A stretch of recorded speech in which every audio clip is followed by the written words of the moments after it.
Fantom / US dollar. First off, read this disclaimer carefully and do your good deed of the day by liking and subscribing. So, we go down here and then we find Fantom / US dollar, FTM / USD. Here is the website. Performance matters. Fantom is a fast, high-throughput open-source smart contract platform for digital assets and the apps. FTM Scan, Fantom Network Explorer, Multi-Chain Fantom Bridge, Fantom Projects, Fantom Wallet, Speed, Security, Scalability. Yeah, almost instant transfers, simply secure, highly scalable, and Ethereum compatible. 80 plus DApps already deployed on Fantom. Yeah, so here are, a bunch of them. I'm not able to really interact here with them because I'm clicking now, so there seems to be a bit of a bug with the website. Yeah, so that's definitively unfortunate. So now I reloaded the website and then it works. But this is just very important that it works all the time. So yeah, that's something they should work on. Okay. So here is the chart. Yeah, we are up, 24,774%. Obviously, that is pretty darn good. Huge rally. So bulls are definitively, they have reasons to be happy.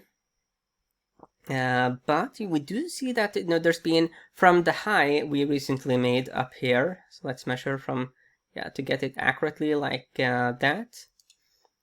We have seen minus 24-ish% pullback from that high. So there are some suggestions here that the bulls are getting a bit lightheaded. We have seen that here when the bulls got a bit lightheaded, we did see a bit of a pullback. Here we did basically consolidate before we pulled back. Here we did correct more substantially. So it's a bit of a risky situation here for the bulls. Looking here at the daily data points. Yeah, we do see that there's been a few days here of correcting. It's going to be very interesting to see what happens when we get down here, if we do get down to the 20-day moving average. You see that back here it was surgical support. Here it was, at least it created a bounce. Here it formed a major low. So that is obviously a super important moving average. And the 20-point moving average is used also by many different kinds of technical indicators. Looking here at the weekly data points, I mean the MACD was just obscene. This is it is bullish when you do see some equity, well, some security make a new all-time high. And we have that clear uptrend, but there's a certain sharpness of an uptrend that is so aggressive that it actually becomes contrarian bearish. And these kinds of MACDs that are almost literally pointing straight up, that is just way too much. That is not healthy. RSI also in a very high territory, high risk for the bulls. When we go here to the daily data points, have a bit of a sell signal here on the MACD. The previous time we got a clear sell signal was back here, and that did lead to a significant correction. The previous time back here also led to some very substantial correction. So from a MACD perspective, if you like that indicator, this is dangerous. This is not the kind of signal you want to see, given the track record of MACD here for Fantom. Accumulation is still okay. RSI is at a clear, basically horizontal support level. So the bulls definitively do not want to see that level get lost. So yeah, so basically my take here is that the bulls, they have put themselves in a bit of a vulnerable situation. They pushed it so far up that they need buyers to step in really fast.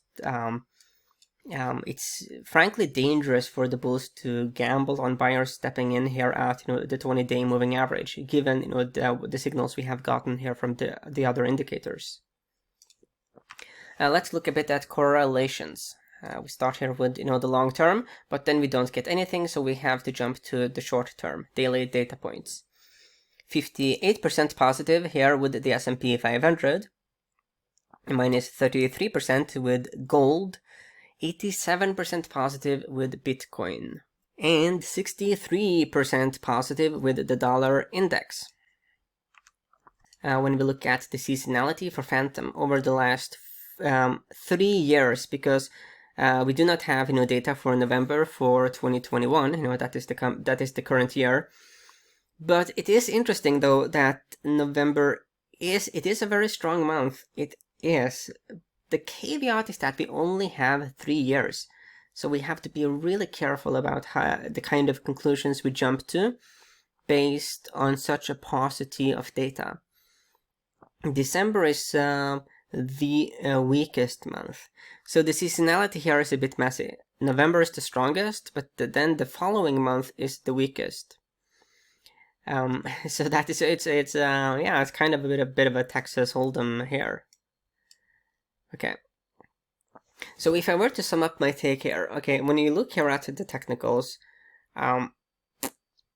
this is it really is a messy situation that the bulls have gotten themselves into, and it was unnecessary. When you there's no rule saying that we had to have this parabolic move. It would be fully possible, and frankly, it would be ideal if we did something more like this. Okay, so let's say that we are here, we rally, then we break out. So let's say that we break out a bit clearly. Okay, so let's do it like this. So we rally, we break out, then we correct a bit, consolidate our gains, and then we just move up, we drift up, correct a bit, then we rally. You see that over time, you can get to the same place, but in a much more stable manner, a much more sustainable manner, because something like this would lead to the technical indicators being at a completely different level, and also the psychology around this pair would also just be very different. And now it has become super emotional. You have like extreme rallies, but also when the corrections come, they become also extreme. Like this correction here, as an example of it, all of a sudden approaching minus 80%. That's a lot. That's for people with a very strong stomach. That's painful. So yeah, it is what it is. I think the take-home message here is that how you do something is the most important thing.